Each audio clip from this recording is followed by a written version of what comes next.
Hello everyone, आज हम Cicero hospital में एक बहुत स्पेशल प्रोसीजर करने वाले हैं।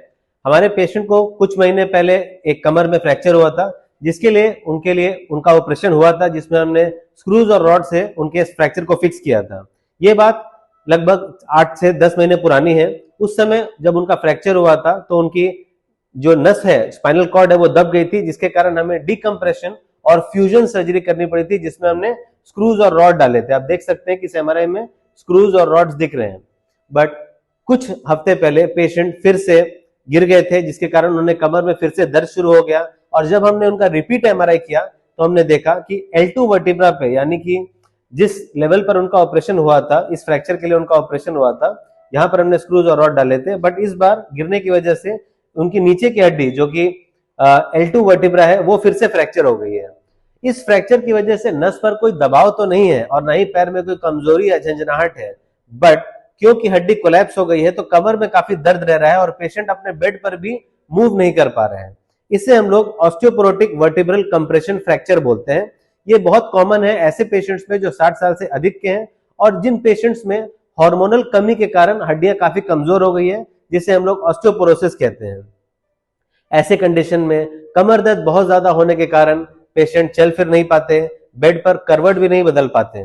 इसलिए क्योंकि नस पर इस फ्रैक्चर की वजह से स्पाइनल कॉर्ड पर कोई दबाव नहीं है, इस बार हम लोग इनका एक मिनिमली इन्वेजिव ऑपरेशन करने वाले हैं।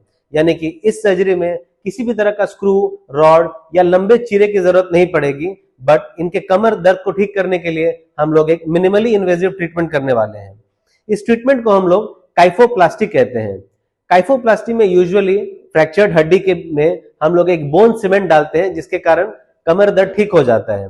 लेकिन इस प्रोसीजर में हम लोग बोन सीमेंट नहीं, बल्कि पेशेंट के शरीर से निकाला हुआ बोन मैरो डालेंगे।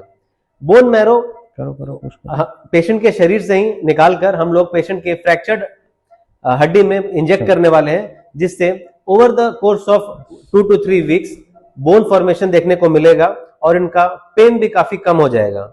ये एक तरह का रीजेनरेटिव मेडिसिन है, जहां पर पेशेंट के शरीर से ही निकाला हुआ बोन मैरो फ्रैक्चर्ड हड्डी के रिपेयर में काम आता है।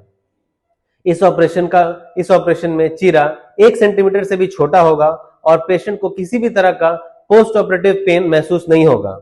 ये ऑपरेशन हम लोग लोकल एनेस्थीसिया में करने वाले हैं, यानी कि पेशेंट को पूरी तरह से बेहोश करने की भी जरूरत नहीं है, क्योंकि इसमें किसी भी तरह का चीरा या कट लगने की जरूरत नहीं पड़ेगी और एक छोटे से इंजेक्शन से ही ये प्रोसीजर हम कर पाएंगे।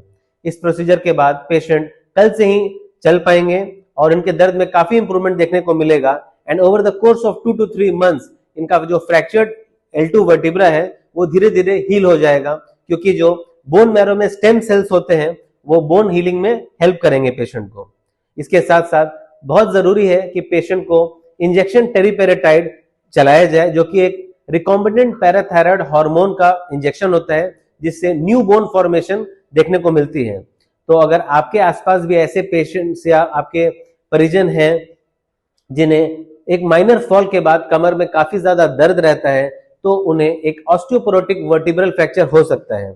ऑस्टियोपोरोटिक वर्टिब्रल फ्रैक्चर को डिटेक्ट करने के लिए एक्सरे काफी नहीं होता है, क्योंकि इसमें कई बार एक्सरे में ये फ्रैक्चर नहीं दिखते हैं। इसके लिए हमें एक एमआरआई करना पड़ता है, जिसमें हमें बोन मैरो इडीमा देखने को मिलता है। अगर आप ध्यान से देखेंगे तो L2 वर्टिब्रा पर यहाँ पर बोन मैरो इडीमा देखने को मिल रहा है, जो कि बहुत क्लासिकल फीचर होता है एक एक्यूट फ्रैक्चर के। तो अगर आपके आसपास किसी पेशेंट को ऐसी समस्या है जहां पर एक माइनर फॉल के बाद उन्हें कमर में काफी दर्द रहता है, तो उन्हें भी ऑस्टियोपोरोटिक वर्टिब्रल फ्रैक्चर हो सकता है। और अगर ऐसा है तो आप उनका जल्द से जल्द एमआरआई करें और एक स्पाइन सर्जन से जरूर मिलें। Thank you.